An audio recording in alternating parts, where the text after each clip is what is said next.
Every day, millions of commuters rush through the underground. Heads down, earbuds in, lost in their thoughts, they pass by countless advertisements without a second glance. Or today, hidden in plain sight, these posters are designed with precision, crafted to catch the eye in fraction of a second.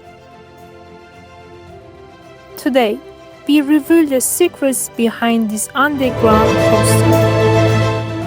But what makes posters stand out from the noise? Is it vibrant colors, the bold takes, or the mysterious, enigmatic faces staring back at you? The underground may be a transit system, but for advertisers, it's a moving gallery with millions of captive viewers. To find out whether these posters truly capture attention, we spoke to the people who see them every day, the daily commuters.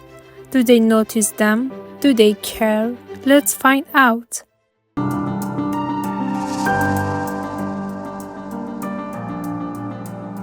They take the Victoria line to work every morning. When we asked them if they noticed the posters, their answer was honest, only if they're really colorful or unusual. Do you think the posters are more about capturing your attention or misleading you to watch the movie? Posters, they do a very fine job of capturing my attention. For example, a lot of the movies that I didn't watch before, I went on and at least checked online the ratings and stuff after coming across posters in the station. While traveling back home, especially in big stations like King Cross, you can actually see a wide range of posters ranging from movies to even live actions to theaters to exhibitions and such, and they put it in such a way that it really draws your attention towards those posters. I don't think it's misleading though, because the way they present everything, it is like more catchy and it's very interesting. Yeah. Posters with bold, contrasting colors are more likely to grab attention. Misleading you to watch movies. Snow White is. I got tricked into watching Snow White because of the poster and the trailer, and it was so bad, but I watched it anyways. Our eyes are naturally drawn to visual stimuli that stand out.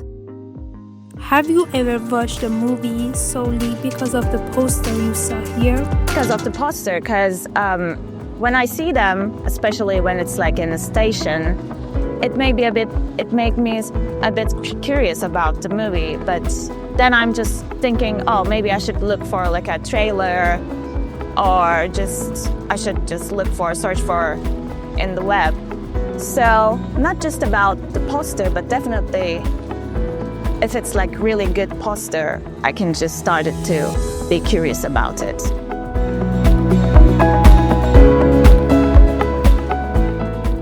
I would not say I've watched newer movies because of the posters, but the older movies that they often do like theaters about. For example, currently I saw a poster of My Neighbor Totoro, and it's a movie that I watched pretty long time ago, but I absolutely loved it. And after seeing that poster, a sense of nostalgia hit me. So I went home and I rewatched that movie, and it was like, an inner child in me awoke after I watched that movie. So I was really happy about that. The last movie was the Mufasa. It is a really famous movie, and I saw lots of posters, whether in a bus, whether in a station, but mostly I saw in the station waiting for the tube. And the way they had portrayed all the trailer, the sound made me so interesting to watch it, and I went to watch and it was very interesting. I really loved the way they were presenting or everything like ads. Yeah, I did actually.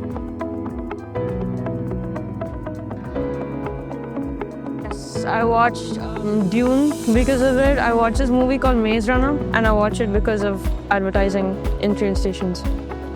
Do you think these posters are more effective for certain type of movies?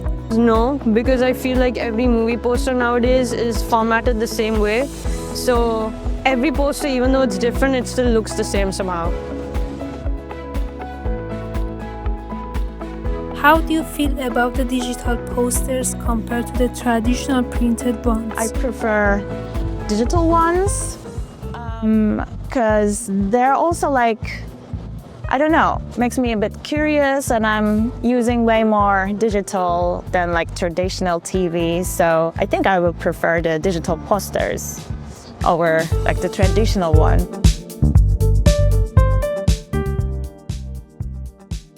How do you feel about the placement of these posters? Do they work well in busy station? I think the posters are placed in a nice manner, in a hierarchical manner in the station. For example, they're exactly placed on the tracks as well, the corresponding walls of the track, which immediately draws your attention when you're waiting for the trains. And when you're not in the platform actually waiting for the trains, when you're going across the stairs and using the lift, there are posters on the walls as well that directly captures your attention.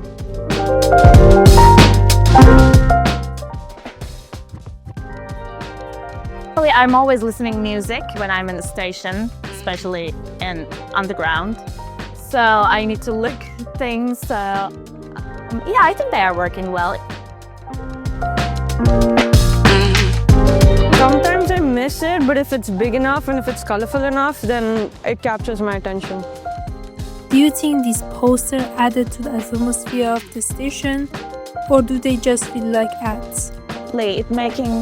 Those posters makes like a bit more lively. Like it's when you see them, you just started to think about them, and I think it's nice to see some movie posters or like music posters, and at least you can know if you don't watch movies or anything, you can just see them and like be curious about it, and then you can just watch it or like search it online. So I think they're just not ads. Like the other day I saw the Minecraft poster and it was really good, and I was like, oh, Minecraft movie is coming soon. It helps, and it helps that stations become like more lively and nice.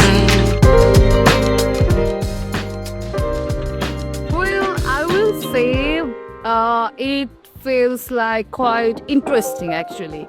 I live in London and it is very hectic, you get so tiring, and wherever like too much using of many people in London, they use phone all the time, and wherever I'm the person who loves to see around, and I think it's more interesting, looking what's coming on next and what's going on. Yeah, I think it's a good one actually.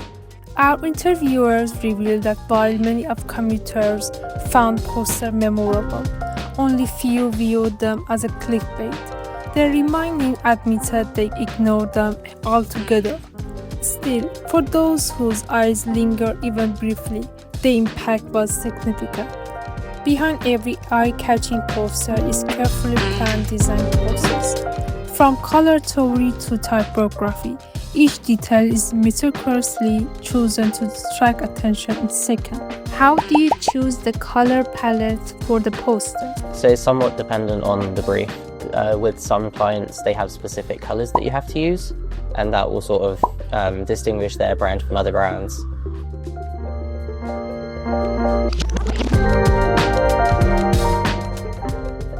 Some situations, you work on emotion more, so colours like red, they sort of evoke danger, and yellow evokes sunshine, and there's like a whole psychology behind colour, which is really interesting. It's dependent on which audience you're trying to communicate with, because for a younger audience you might use a brighter colour, whereas if it's a more mature audience, then more pastel colours radiate a little bit better in those situations. How important is typography in poster design, especially in fast-paced environments like the underground? Hugely important. Like you said, in the fast-paced environment, you kind of have a split second to reach that audience and grab their attention. So you try to make everything as clear and as legible as possible. Typography is a really interesting concept. So you have things like hierarchy, things like relationships between fonts. So fonts, it's quite rare that you'll just use the one unless the client specifically asks for one. So you can pair sans serifs with serifs, you can pair serifs with handwritten fonts. There's literally millions of fonts. I spend hours a day just sitting scrolling through fonts to the point where I just see fonts in my sleep.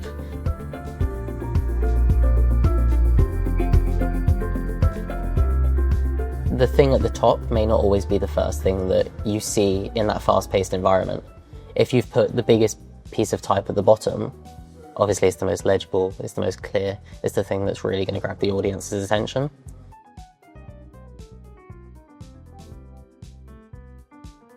So I think relating typography to composition, for example, you can play around with the composition, but the type hierarchy still has to be clear. And by that I mean the most important thing should be larger, maybe something that you've grabbed the reader's attention or the viewer's attention, and it's a little bit more in-depth. That can be smaller because the idea is they've seen the big thing, they've got a little bit closer to the poster and they can then read that. And that also helps with things like aesthetic. For example, a sans serif font is traditionally more delicate, more eloquent. What role does composition play in grabbing attention? A lot of designers use grid layouts, and especially, like you said, in the fast-paced environments, it needs to be kept nice and simple so your audience know where to look for headers or for quotes or for where can I buy this or how can I do this.